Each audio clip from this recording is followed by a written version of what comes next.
पे सूरज टिका के चला तू, हाथों में भर के चला बिजलियां, सोचे जिद में। एक गुप्तचर या जासूस के प्रशिक्षण में ही उसको अलग अलग भाषाएं और इसके साथ साथ सारे जो कलाएं हैं उसका ज्ञान होना बहुत जरूरी है।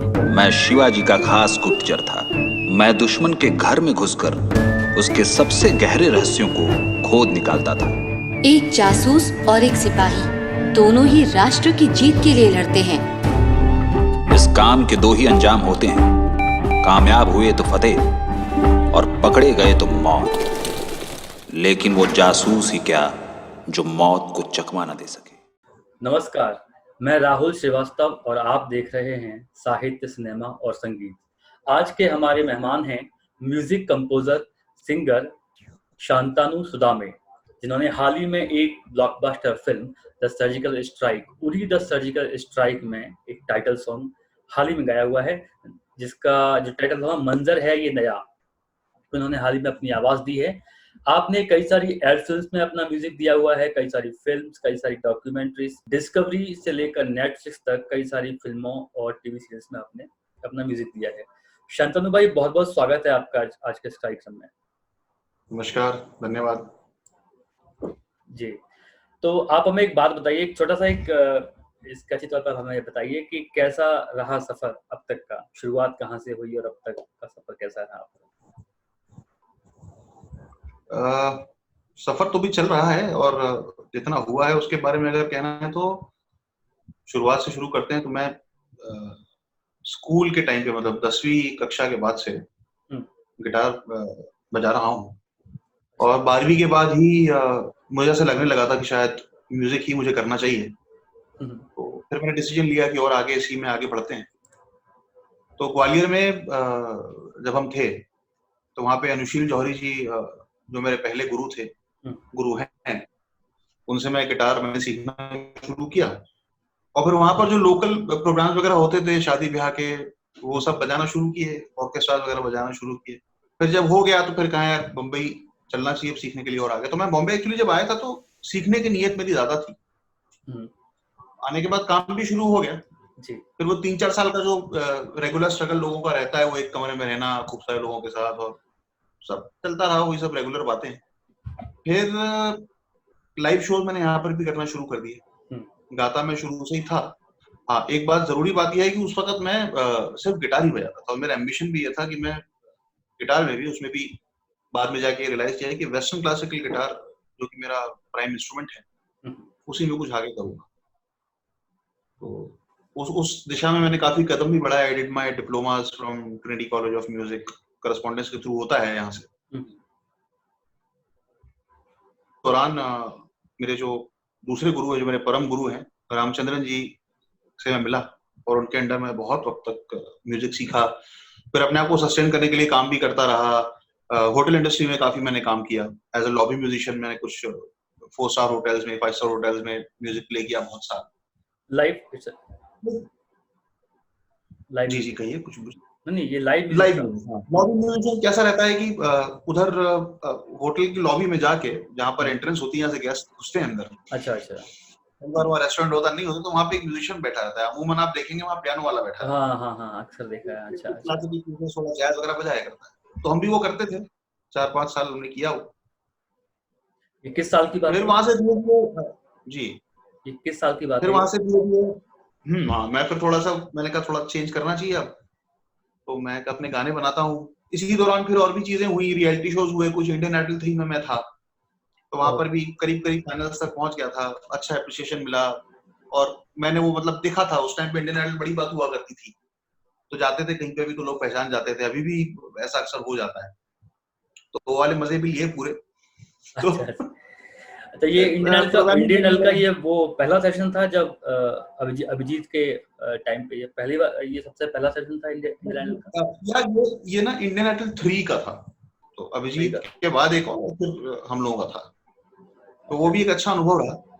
तो रियलिटी शो वाला भी मजे हमने किए, और वहां से निकलने के बाद फिर होटल के टाइम पे मुझे याद है वो मेरा ट्रांजिशन शुरू हो गया था कि नहीं यार मैं अपने गाने खुद के बनाना चाहता हूँ और उसको प्रोड्यूस करना चाहता हूँ। तो मेरे बहुत अच्छे मित्र हैं जिन्होंने मुझे बहुत प्रोग्रामिंग वगैरह भी सिखाई, मंगेश धाकड़े जी, उनको मैंने असिस्ट करना शुरू किया म्यूजिक में। उधर से मैं फिर प्रोग्रामिंग शुरू की और फिर राहुल श्रीवास्तव जी जिनको आप जानते हैं, जी जी, he is one of the very first people जिन्होंने मुझे मेरे पहले प्रोजेक्ट कमीशन किए एज अ म्यूजिक कंपोजर, क्योंकि मैं गया वहां गाने बनाने था मंगेश के यहाँ पर, लेकिन उनके यहाँ से फिर मैं और भी काम करने लगा। फिर वो बात होती है ना, फिर एज हो जाती है तो पैसे की जरूरत पड़ जाती है, बिल्कुल बिल्कुल। फिर थोड़ा सा हाँ, तो फिर वो एक कई वक्त बार के लाइफ बाद अपना ट्रैक खुद ही एक वक्त के बाद पैसा चाहिए होता है, वो भी मुंबई जैसे शहर में।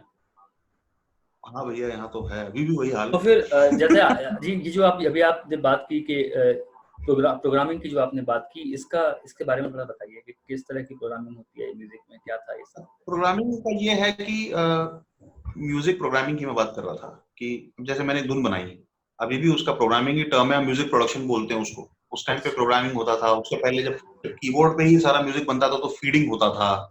जब फीडिंग के पहले भी जब टाइम था, जब पुराने अरेंजर्स किया करते तो अरेंजर कहलाते थे। वो अभी भी ये सब गट्टमट है सारी टर्म्स, पर आजकल म्यूजिक प्रोड्यूसर ज्यादा अच्छा, पैसा नए नए टर्म्स आ गए हैं, ये कह सकते हैं क्या? अब वही है, वो सारी बातें एक ही है। तो प्रोग्रामिंग सीखनी थी, मतलब ये था कि भाई मैं गाने तो धुन तो बना ली, चलो गिटार पे बजा भी लिया, अब पीछे की ड्रम कौन डाले, एकदम सरल भाषा में आपको समझा रहा हूँ मैं कि क्या हाँ वही ड्रम कौन डाले, डालना है, सारी करनी है। अब इतने पैसे है नहीं कि किसी अच्छे प्रोग्रामर को हायर कर लो, तो एक रहता नहीं कि यार हम तो अच्छे म्यूजिशियन है, हम तो खुद सीख के कर लेंगे, ऐसा होता नहीं है, वो एक अलग बात है। अच्छा, तो हर चीज में वक्त लगता है, तो तो वो प्रोग्रामिंग मुझे किस साल आपका हुआ बॉम्बे आना कब हुआ?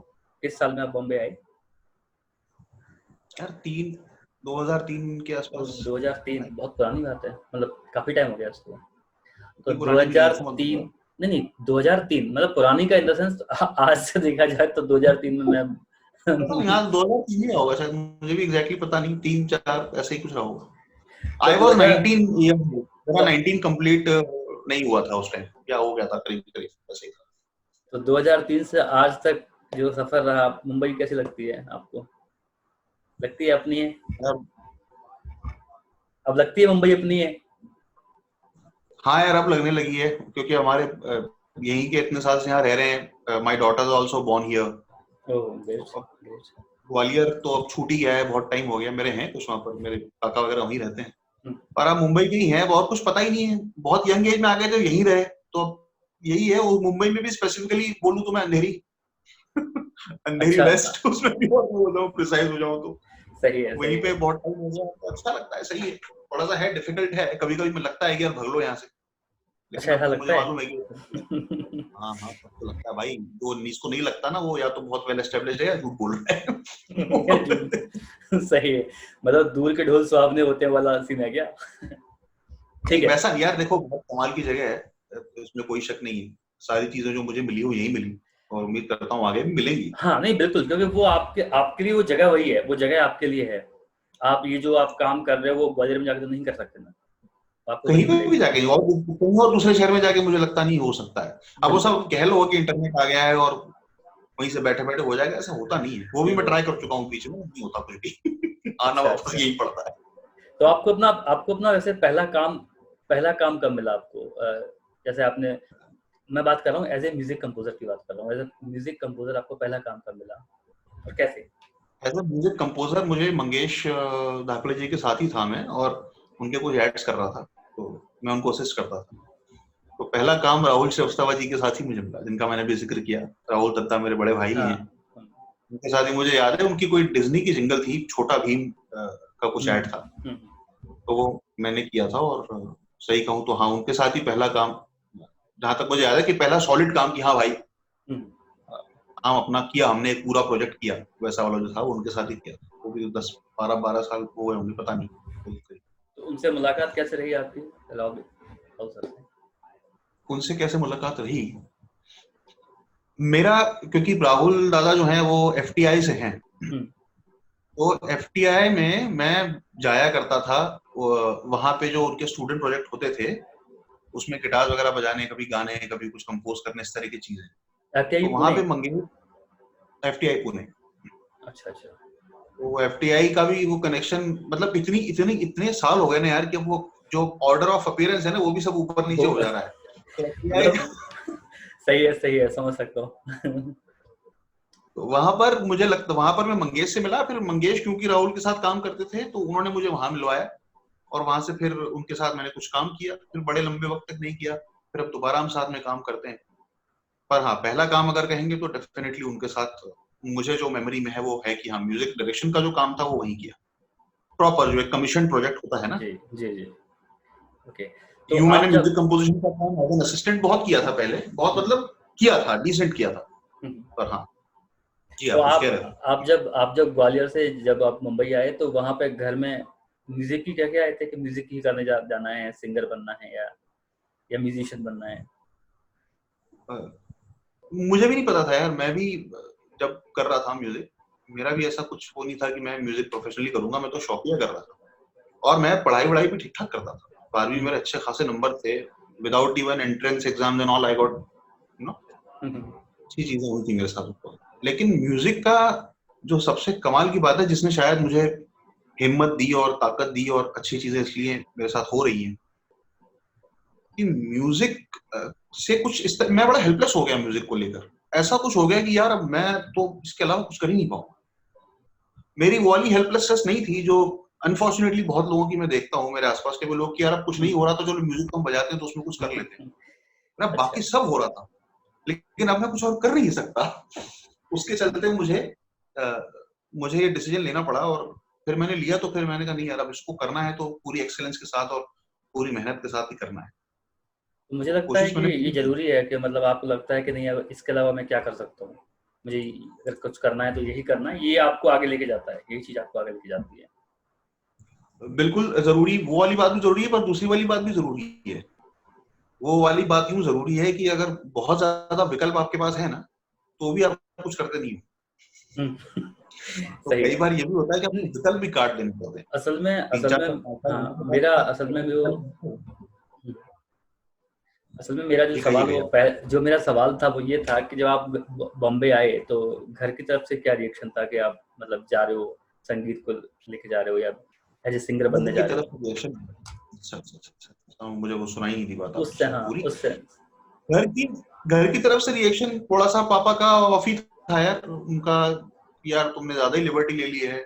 लेकिन जब एक बार उन्हें महसूस हुआ कि मैं बहुत मेहनत करता हूँ और बहुत ईमानदारी से अपना काम करने की कोशिश कर रहा हूँ, तो उन्होंने मुझे सपोर्ट भी फिर बहुत किया, आज भी करते हैं।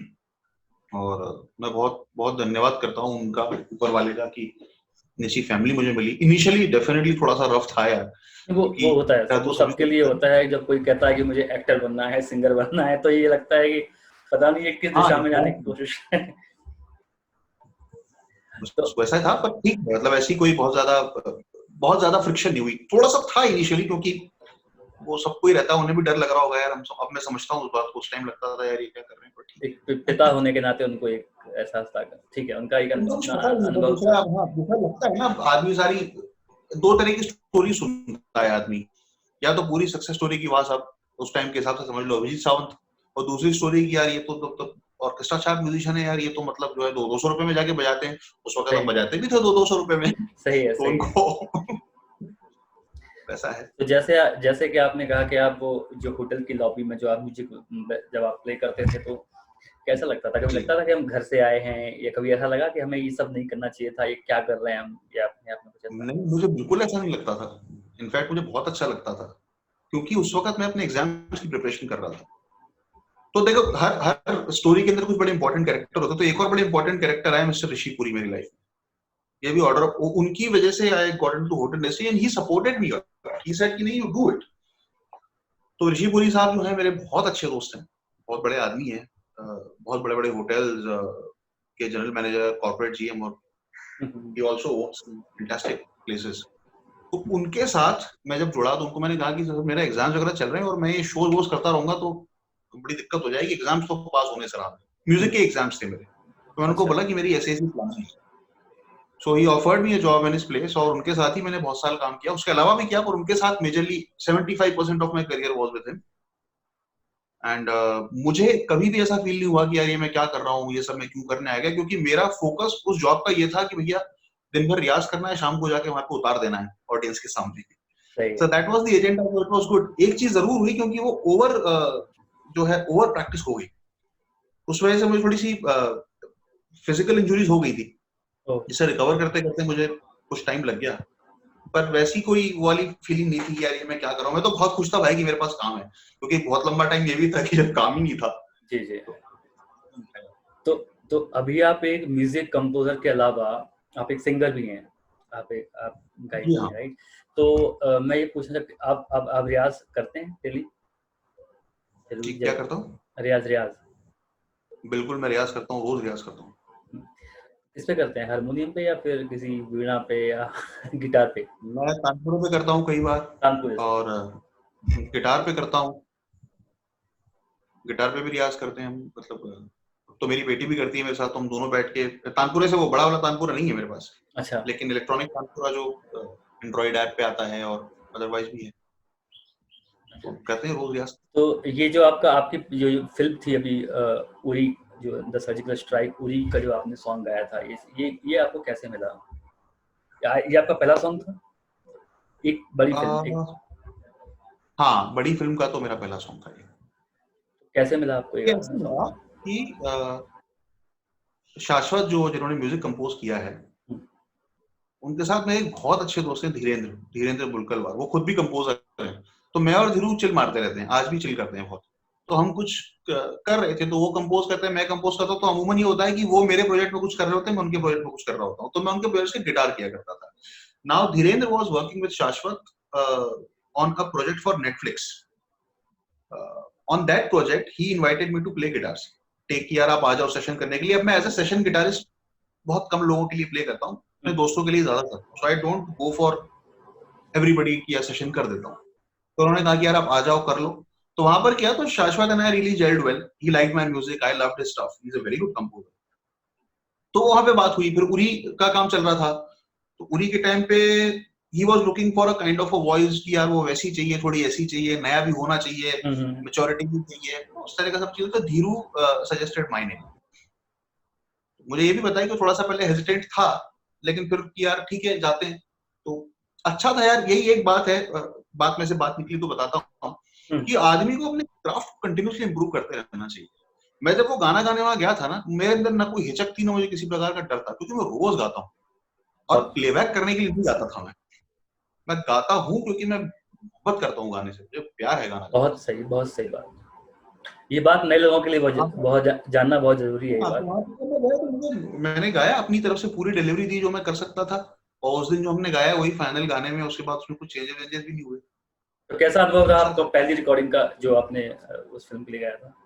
बहुत मजा आया मुझे। एक होता ना कि एक देखो, हर कोई गाना चाहता है एक बड़ी फिल्म के लिए गाना, और उरी जो थी वो एक बहुत बड़ी और बहुत अच्छी ब्लॉकबस्टर फिल्म थी, बहुत अच्छी फिल्म थी वो, उसको लोगों ने बहुत पसंद किया। तो कैसा एक अनुभव रहा आपको रिकॉर्डिंग के वक्त और उसके बाद जब वो फिल्म आई? नहीं, मुझे बहुत मजा आया। और एक तो क्या अच्छी फिल्म के लिए मैंने कहा ना कि मुझे गाना ही बहुत पसंद है। बतौर musician I really enjoy singing, मेरा बहुत प्रिय काम है करना। तो मैं बड़ा मजा भी कर रहा था, नया गाना था किसी और कंपोजर के लिए। मैं पहले भी गाता रहा हूँ, जैसे कि धीरू का बताया, धीरू के साथ भी गाता था, और भी कंपोजर्स के लिए गाया। तो वो मेरे लिए नया अनुभव नहीं था, लेकिन बहुत फैंटास्टिक इसलिए था क्योंकि उस लेवल का काम मैंने कभी नहीं किया था। और मैंने देखा था, शाश्वत का ही बताता हूँ कि इतनी छोटी छोटी डिटेल्स पे इतना माइन्यूट उन लोगों की नजर रहती है यार। तो वो भी है, वो एक डेफिनेटली लर्निंग एक्सपीरियंस था। पर जो सबसे मजे की चीज थी वो था वो जो पूरा एंटिसिपेशन था कि भैया गाना तुम्हारा जा रहा है कि नहीं जा रहा है। Because I remember my family including me were travelling in November December, और आई थिंक जनवरी 11 के आसपास फिल्म रिलीज हुई है। तो वो नवंबर दिसंबर में पता नहीं था कि हो रहा है कि नहीं, मैं गा भी रहा हूँ कि नहीं गा रहा हूँ। तो आई रिमेम्बर शाश्वत ने स्ट्रिक्टली में बोला था कि शांतनु भाई आप हिलना मत, मुंबई से बस। सही है, मतलब ऐसा ना हो कि इधर मौका मिले और आप कहीं निकल जाओ उधर। और अगर आप नहीं रहे, कुछ चेंज ही करना है, कुछ रहा है, तो फिर वो हमारे पास उपाय नहीं रहेगा कि भाई हम सही बात है आगे बढ़े किसी और के साथ। मैंने कहा नहीं यार ऐसा नहीं है, मुझे भी तकदीर से मिला, अच्छा मुझे भी मजा आएगा। और जब गाना आया था तो सच मतलब वो एक बिल्कुल अलग फीलिंग थी, क्योंकि पहली बार हुआ था। और बड़ा पावरफुल होता है यार, किसी बड़ी फिल्म के अंदर आपका कुछ भी काम आ जाता है ना जी, और वो भी इतनी अच्छी आपका फिल्म। पूरा दूसरे का पूरा किया हुआ काम जो है उसकी भी वैल्यू बढ़ती है, वैल्यू कम भी होती है क्योंकि फिर आपको सब लोग उसी काम के लिए जानते हैं, जो आपका जो बड़ा काम जो सामने है। लेकिन हाँ, एक है उसका एक अपना मजा है, मजा आया, बिल्कुल फिर भी बढ़िया। वहां से एक जंप मिलता है, वहां से एक बूस्ट मिलता है बिल्कुल आपको। बिल्कुल। उसके बाद क्योंकि मुझे याद है कि मैं तो एज अ कंपोजर ही मेरा घर चलता रहा, जो भी कुछ काम किया। उसके बाद फिर जो है थोड़ा एडिशन गाने की वजह से भी हो गया, क्योंकि एड्स वेड्स के लिए लोग मुझे एड्स गाने के लिए बुलाने लगे, और भी गानों के लिए भी बातचीत चल रही थी, बाकी नहीं यहाँ पे बता सकता फिल्म के गानों के लिए। तो वो भी है, वो एक एक्स्ट्रा तो हुआ ही शुरू, लोग जान तो गए, मजा तो आता ही है। तो आपने इतने सारे म्यूजिक में, अपनी फिल्मों में आपने बैकग्राउंड म्यूजिक दिया, आपने इतनी एड फिल्म्स की आपने, कोई नया सिंगर आपके पास कभी आया? कभी ऐसा हुआ कि आपके पास नए लोगों ने अप्रोच किया हो कि शांतनु भाई हमें काम दे दो, या हम नए लोग हैं, जो लोग नए नए मुंबई में आते हैं, कभी ऐसा हुआ है आपके साथ? जी बिल्कुल, ऐसा हुआ है, अभी भी होता है, बहुत ज्यादा नहीं होता है ऐसा कोई। मैं इतनी बड़ी फिल्में भी नहीं करता हूँ कि लोग मुझे आके मेरी फिल्म में गाना गाएंगे और फिर भी उनका जो है आपका फिर भी एक सर्कल होता है ना, मतलब एक दूसरे के लोग जानते हैं कि अरे वो बॉम्बे में है, तो उनसे कॉल करो, उनसे बात करो, और वो थोड़ा सा भी तैयार नहीं होते, प्रॉपर तैयार नहीं होते हैं वो लोग, पर फिर भी अप्रोच करना शुरू कर देते हैं कि मुझे आना है, कैसे आना है, सब चीजें। तो शांतनु भाई, अगर इतनी सी बात है तो फिर हम चाहेंगे फिर एक बार गिटार आप उठा के थोड़ा सा कुछ गुनगुना दीजिए। जी जी जरूर जरूर। और वही सॉन्ग गाइएगा अगर तो अच्छा है, बाकी वैसे आप जो करना चाहें वो, लेकिन हाँ तो वही सुना देते हैं जी।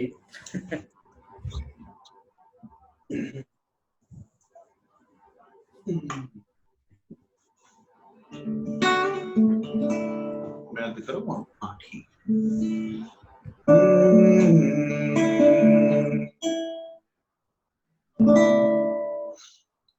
कांधे पे सूरज टिका के चला तू,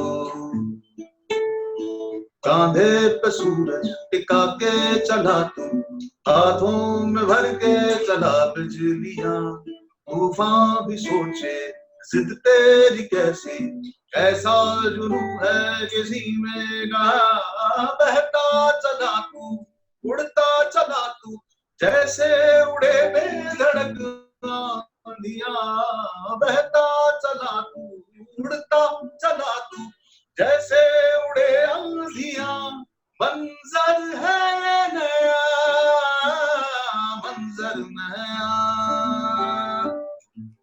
मंजर है नया, ये उड़ रही है बेधड़क सी आंधियां। बहुत प्यारा शांतनु भाई, बहुत बहुत शुक्रिया। आपने एक तो थैंक यू लॉकडाउन को कि मैंने कम से कम आपको लाइव सुनाया है, मतलब ठीक है गाना तो मैंने सुना ही है फिल्म में, लेकिन आज आपको लाइव सुनने का मौका मिला है। थैंक यू राहुल दादा को भी, और थैंक यू लॉकडाउन को भी, कोरोना को भी लगा थैंक यू। नहीं, कभी भी है, कोई बात नहीं जी। तो यही था, आपसे मिलकर यकीनन बहुत अच्छा लगा। एक तो हालांकि ऐसा नहीं होता है कि बातें कभी खत्म नहीं होती हैं, लेकिन मैं जाते जाते मैं एक चीज आपसे पूछना चाहूंगा कि नए लोग जो आना चाहते हैं म्यूजिक इंडस्ट्री में, चाहे वो सिंगर हैं चाहे वो म्यूजिशियन हैं, उनके लिए क्या क्या उनको कहना चाहेंगे? जो लोग अक्सर, क्योंकि कई बार ऐसा होता है, जो लोग कहते हैं कि बॉम्बे जाना है, मेरे जानने वाले में बहुत लोग ऐसे हैं जो कहते हैं कि सिंगर बनना है, कुछ हो नहीं पा रहा है, कैसे अप्रोच करें वो लोग, कैसे क्या करें? तो वो एक छोटा सा एक आप बताना चाहेंगे? एक ही बात जो मैं कहता हूँ यूजुअली, आप कुछ भी सोच रहे हो ना, देखो आगे क्या होगा, वो कैसे, हाँ जरूरी बात है कि वो कैसे अनफोल्ड होगा अपने को पता नहीं है। कई बार आप सोचते कुछ है, उसके आसपास की कुछ सबवे में से जाके बात जुड़ती है, उसकी चिंता ना करें, do it for the right reason, सही वजह से करिए। सही। सबसे पहले म्यूजिक पे प्रेम आपका होना चाहिए, आपको अच्छा लगना चाहिए म्यूजिक करना, actually you should feel good about it, वो सबसे पहली बात है। दूसरी चीज, अगर मेरी राय माननी है, बहुत लोग इससे नहीं ताल्लुक रखते, खासकर आजकल का पता नहीं क्या सीन है, वो है कि म्यूजिक यार आर्ट के साथ साथ क्राफ्ट भी है, तो थोड़ा सा सीखो भैया, टेक्निकल थोड़ा वक्त दो 4 साल कम से कम, उतना तो टाइम दो कि यार हाँ सही बात है, सही बात है। कहीं कहीं बैठो तो समझ तो पाओ, चीजों को डिकोड तो कर पाओ। हम्म। ये बेसिक बात है, सही वजह से करो, सही वजह से म्यूजिक करना बहुत जरूरी है कोई भी काम। मैं जब गाना शुरू किया था, जब जब देखो इसमें कोई दो राय नहीं है कि शुरुआत में हम जो है नेम और फेम की वजह से, लगता है मुझे भी लगता था मैं भी किसी दिन स्टेज पे गिटार बजाऊंगा, जब मैं 8वीं 9वीं कक्षा में था कि कुछ करेंगे, ठीक है, वो ठीक है, वो मोटिवेशन होना ठीक है, पर आपका प्यार होना बड़ा जरूरी है, और उसके लिए जरूरी है कि आप अच्छे से तालीम लें, सही जगह सीखिए जरूर। ये बात मुझे लगती है, अगर सम अप करना है तो हाँ, sir you do it for the right reason and do it also, learn it as a craft, don't just think about it as an art और मेरे दिल का है दिमाग, ऐसा कुछ नहीं भाई, सीखना पड़ता है, मेहनत लगती है। सही है, सही है। तो शांतनु भाई बहुत बहुत शुक्रिया, आपने हमें वक्त दिया, और ये सौभाग्य है मेरा कि आपको लाइव सुनने का मौका मिला हमें इस तरह। और कभी मुंबई आना हुआ तो वक्त हुआ अगर आपके पास, तो जरूर आपके पास बैठ के कभी सुनना चाहेंगे आप आइए, जरूर आइए, कभी राहुल भाई के स्टूडियो में आके बैठते हैं, आपके स्टूडियो में आके बैठते हैं और मिलते हैं। आइए। और बहुत बहुत शुक्रिया, थैंक यू, आपने हमें ज्वाइन किया। घर पर रहिए, सेफ रहिए।